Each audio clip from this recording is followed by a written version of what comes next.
नमस्कार। 10वीं कक्षा पाठ्यक्रम के अंतर्गत हिंदी विषय पर व्याकरण के लिए निर्धारित विषयों की सूची इस प्रकार है। पाठ्यक्रम रचना के आधार पर वाक्य भेद, वाच्य, पद परिचय, रस। आज हम रचना के आधार पर वाक्य भेद पढ़ेंगे। सबसे पहले हम जान लेते हैं वाक्य किसे कहते हैं। बच्चों, शब्दों का अपना अर्थ होता है, लेकिन इनको बिना किसी क्रम के अलग अलग बोलने में वक्ता का पूरा अभिप्राय स्पष्ट नहीं हो पाता। अतः ऐसा सार्थक शब्द समूह जो व्यवस्थित हो तथा पूरा आशय प्रकट कर सके वाक्य कहलाता है। अर्थात जिस शब्द समूह से वक्ता का आशय व्यक्त होता है वह वाक्य कहलाता है। उदाहरण, राम ने धर्म की स्थापना की। यह शब्द समूह सार्थक है, व्याकरण के नियमों के अनुसार व्यवस्थित है तथा पूरा आशय प्रकट कर रहा है। वाक्य के अंग, जिन्हें आप घटक भी कह सकते हैं, जिन अवयवों को मिलाकर वाक्य की रचना होती है, उन्हें वाक्य के अंग या घटक कहते हैं।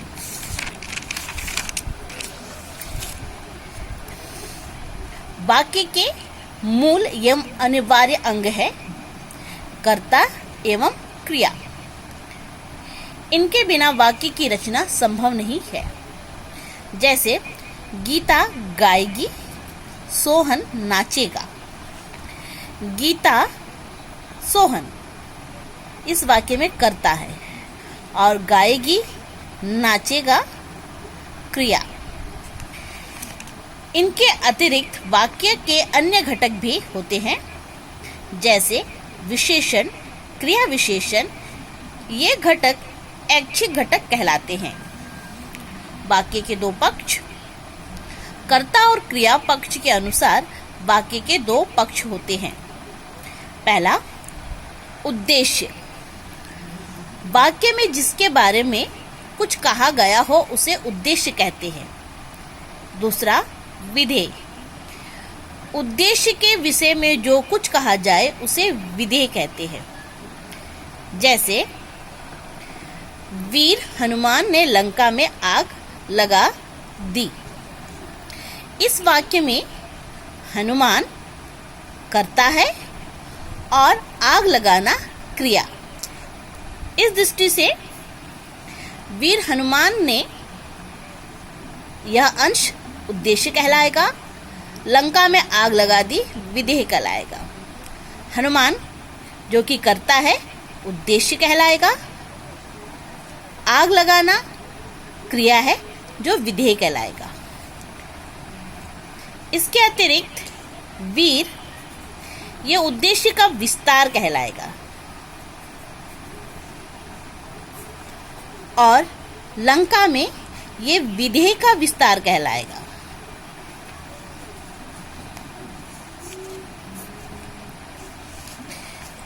दूसरा उदाहरण देखते हैं। तेजस्वी चाणक्य मंत्री बनने में सफल रहा। इसमें जो चाणक्य है ये कर्ता है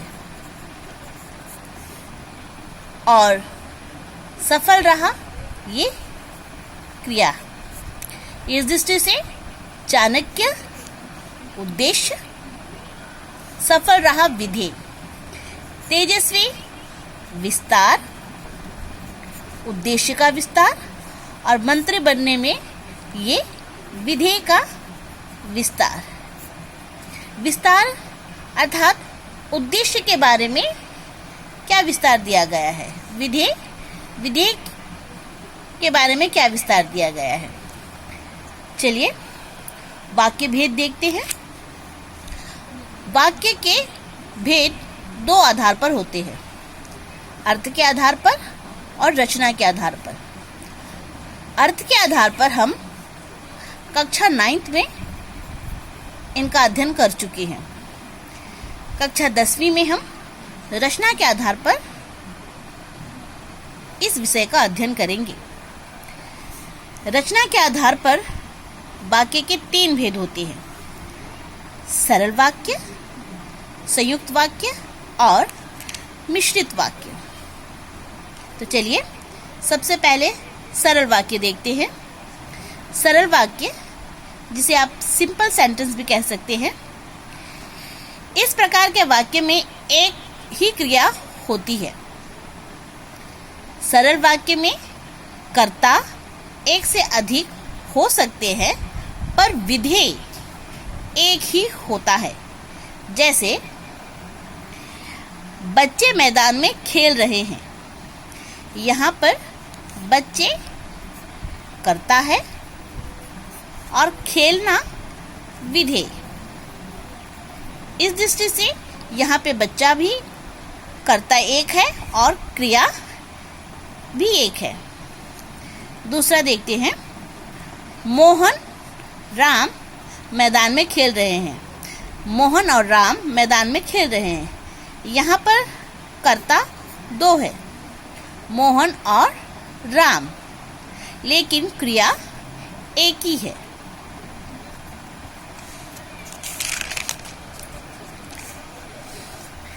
ध्यान रहे बच्चों, वाक्य में क्रिया पदों की संख्या 1 भी हो सकती है, 2 भी, 3 भी, 4 और 5 भी हो सकती है। जैसे वह हंसा, वह फुटबॉल खेला। इन वाक्य में हंसा, खेला एक ही क्रिया शब्द है। दूसरे वाक्य में वह स्कूल जाता है। यहाँ पर 2 क्रिया है, जाता है। दूसरा, बच्चा रोज रोता था। रोता भी क्रिया है, था भी क्रिया है। वह खाता जाता है। इसमें 3 क्रिया का प्रयोग हुआ है, खाता, जाता है। यहाँ देखते हैं, मोहन जा रहा होगा। इसमें भी 3 क्रिया लगी है, जा रहा होगा। यहाँ पर देखते हैं कितना क्रिया लगी है, वह भागता जा रहा था। यहाँ पर 4 क्रिया है, भागता, जा रहा था। इस वाक्य में भी 4 क्रिया है, मीरा दौड़ती जा रही होगी। दौड़ती जा रही होगी। मैं पढ़ता चला जा रहा था। यहाँ पर 5 क्रियाओं का प्रयोग हुआ है, पढ़ता, पढ़ना, चला, चलना, जाना, रहना, था। यानी कि पढ़ता चला जा रहा था। इस वाक्य में मोहन भोजन करता चला जा रहा था। यहाँ पर भी 5 क्रिया का प्रयोग हुआ है, करता, चला, जा रहा था। उपयुक्त सभी प्रकार सरल वाक्य है।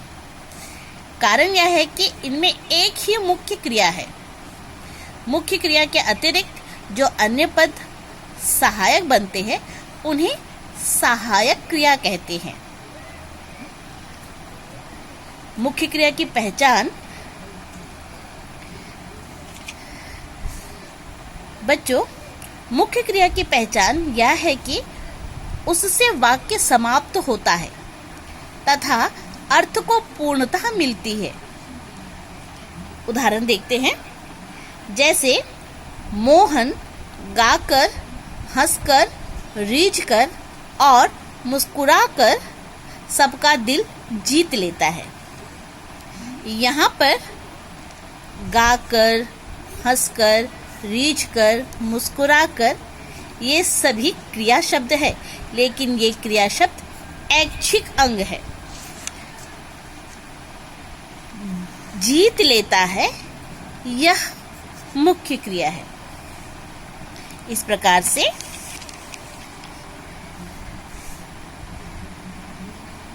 कर्ता प्लस क्रिया इज इक्वल टू सरल वाक्य। अर्थात एक सरल वाक्य में कर्ता और क्रिया होता है। पुनः दोहराती हूँ, एक सरल वाक्य में एक कर्ता प्लस क्रिया होता है जो अनिवार्य है। दूसरा वाक्य देखते हैं, संयुक्त वाक्य, जिसे कंपाउंड सेंटेंस भी हम कहते हैं इंग्लिश में, जहां दो या दो से अधिक स्वतंत्र वाक्य किसी समुच्चय बोधक यानी कि योजक अवयव शब्द से जुड़े होते हैं, वे संयुक्त वाक्य कहलाते हैं। जैसे बादल गरजे और बिजली चमकने लगी। यहाँ पर जो और लगा है ये योजक शब्द है। बादल गरजे ये अपने आप में पूर्ण शब्द है बेटा, और बिजली चमकने लगी ये भी अपने आप में पूर्ण शब्द है। और उदाहरण देखते हैं, वह सोया रहा, यह वाक्य अपने आप में पूर्ण है। गाड़ी ना पकड़ सका, यह वाक्य भी अपने आप में पूर्ण है। इसके बीच में हम योजक शब्द इसलिए लगा लेते हैं, तो ये दो वाक्य योजक शब्द से जुड़ने के बाद संयुक्त वाक्य बन जाता है। वह सोया रहा इसलिए गाड़ी ना पकड़ सका। इसे ऐसे पहचानेंगे, सरल वाक्य प्लस योजक शब्द प्लस सरल वाक्य इज इक्वल टू संयुक्त वाक्य। अर्थात दो सरल वाक्यों को एक योजक शब्द द्वारा जोड़कर संयुक्त वाक्य बनाया जाता है। आपने सरल वाक्य देखा जहां एक कर्ता और एक क्रिया होती है, तो वैसे ही जहां दो सरल वाक्यों को जोड़कर योजक शब्द द्वारा जोड़कर एक नया वाक्य बनाया जाता है, उसे हम संयुक्त वाक्य कहते हैं। इसे पहचानेंगे कैसे बच्चे? संयुक्त वाक्य में और, तथा, एवं, इसलिए, अतः, नहीं तो, अन्यथा, वरना या किंतु, मगर, बल्कि, फलतः, परिणाम स्वरूप आदि समुच्चय बोधक से जुड़े होते हैं। जो भी संयुक्त वाक्य होगा यानी कि दो सरल वाक्यों को हम जब जोड़ेंगे उसमें ये सभी समुच्चय बोधक शब्द लगे होंगे। यदि इन योजकों को हटा दिया जाए तो प्रत्येक संयुक्त वाक्य के दो दो स्वतंत्र वाक्य बन जाएंगे। जैसे पहले उदाहरण में हमने देखा, अगर हम यहाँ से ये इसलिए हटा दें, यहाँ से और हटा दें, तो बादल गरजे ये अपने आप में स्वतंत्र है, बिजली चमकने लगी यह अपने आप में स्वतंत्र है, वह सो रहा यह अपने आप में स्वतंत्र है, गाड़ी ना पकड़ सका यह अपने आप में स्वतंत्र है। अब तीसरा वाक्य, मिश्रित वाक्य, जिसे आप इंग्लिश में क्लॉज कहते हैं। जिन वाक्यों की रचना में एक प्रधान उपवाक्य तथा शेष अन्य उस पर आश्रित उपवाक्य होते हैं, उसे मिश्रित उपवाक्य कहते हैं। ध्यान से बच्चों, जिन वाक्यों की रचना में एक प्रधान उपवाक्य तथा शेष अन्य उस पर आश्रित उपवाक्य होते हैं, उसे मिश्रित उपवाक्य कहते हैं। जैसे कि आपने पहले सुना कि सरल वाक्य में एक कर्ता होता है और क्रिया होता है। संयुक्त वाक्य में दो सरल वाक्यों को योजक शब्दों द्वारा जोड़ा जाता है। यहाँ पर मिश्रित वाक्य में दो उपवाक्य होते हैं, लेकिन उसमें एक प्रधान उपवाक्य होता है और दूसरा गौण उपवाक्य होता है। उदाहरण से समझते हैं। जैसे अध्यापक ने कहा कि कल स्कूल बंद रहेगा। मेरे पास एक पेन है जो पिताजी ने दिया था। तीसरा, तुम ऐसे बोलो जैसे मैं बता रहा हूँ। अब इसमें सवाल आता है कि कौन प्रधान उपवाक्य है और कौन आश्रित उपवाक्य है। अध्यापक ने कहा कि ये प्रधान उपवाक्य है। मेरे पास एक पेन है, तुम ऐसे बोलो, रेखांकित अंश प्रधान वाक्य है, जबकि शेष भाग गौण वाक्य है। पहचान के लिए प्रायः मिश्र वाक्य में कि, जो, वह, जिसे, उसे, ऐसा, जो, वही, जिसे, यदि, तो व्यधिकरण योजक होते हैं। इन व्यधिकरण योजकों को देखकर हम आसानी से मिश्र वाक्य को पहचान सकेंगे।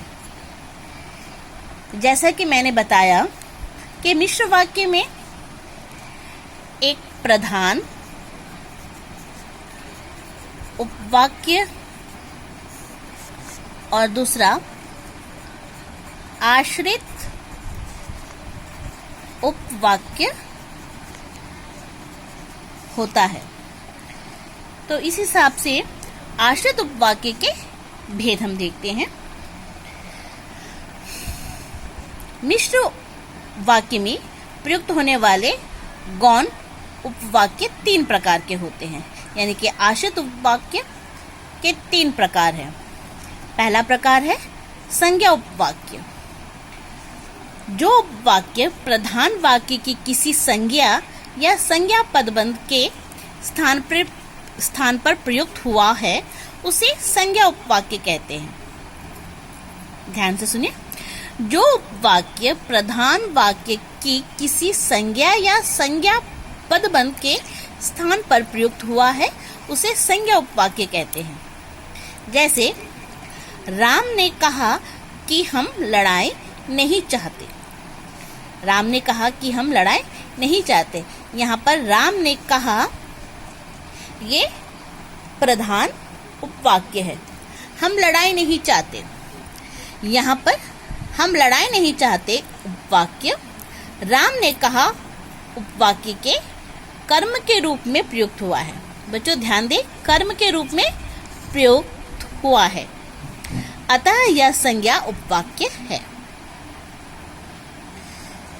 संज्ञा उपवाक्यों को पहचानने के लिए 2 बातें ध्यान दें। सामान्य रूप से संज्ञा उपवाक्य की से आरंभ होगा। जो छोटा ई की मात्रा की है, उससे उसका आरंभ होता है। यहाँ पर राम ने कहा कि हम लड़ाई नहीं चाहते, ये अंश आपका संज्ञा आश्रित उपवाक्य है।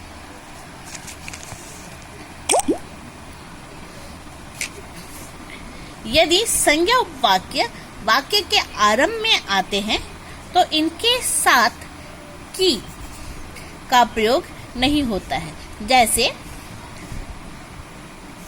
हम लड़ाई नहीं चाहते, कॉमा, राम ने कहा। अगर हम राम ने कहा कहते तो यहाँ पर की लगता। राम ने कहा कि हम लड़ाई नहीं चाहते, लेकिन हमने संज्ञा उपवाक्य को सामने ला दिया है, तो राम ने कहा, हम लड़ाई नहीं चाहते, कॉमा, राम ने कहा। आश्रित उपवाक्य के अंतर्गत दूसरा प्रकार है विशेषण उपवाक्य।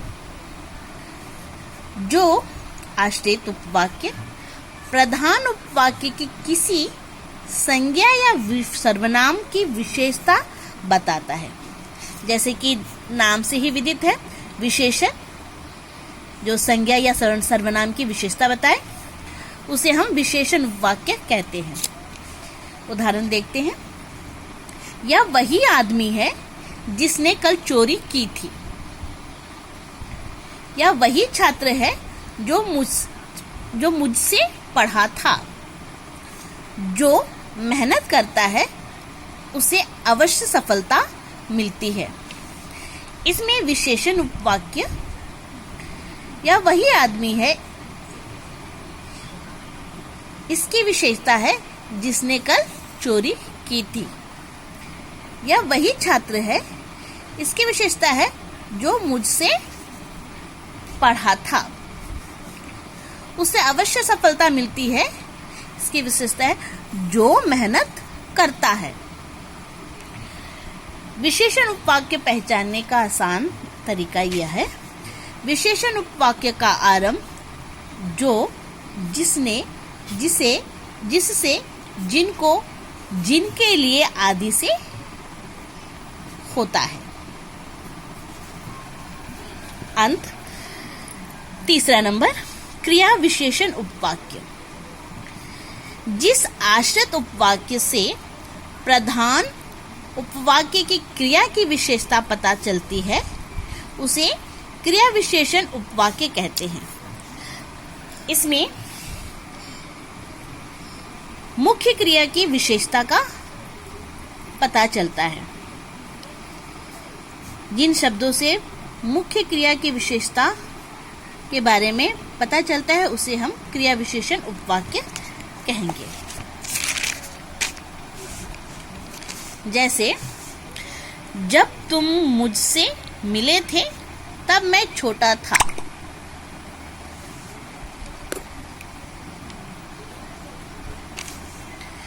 जब तुम मुझसे मिले थे तब मैं छोटा था। यहाँ पर मैं छोटा था, मैं छोटा था, ये जो था है यह आपका मुख्य क्रिया है और इसका ये समय बता रहा है कि जब तुम उससे मिले थे। यदि वर्षा अच्छी होगी तो फसल अच्छी होगी। यहाँ पर ये अच्छा होना मुख्य क्रिया है, तो यहाँ पर ये शर्त बता रहा है कि यदि वर्षा अच्छी होगी तो फसल अच्छी होगी। पहचान। क्रिया विशेषण के जितने भी भेद है उसको यहाँ पर ध्यान में रखना चाहिए। इसके अंतर्गत कालसूचक अव्यय जैसे जब, ज्यों, तब आदि अव्यय, स्थानवाचक अव्यय जहाँ, इधर, वहाँ, उधर, रीतिवाचक अव्यय अचानक, जैसे, जिस तरह आदि, परिमाणवाचक अव्यय जितना,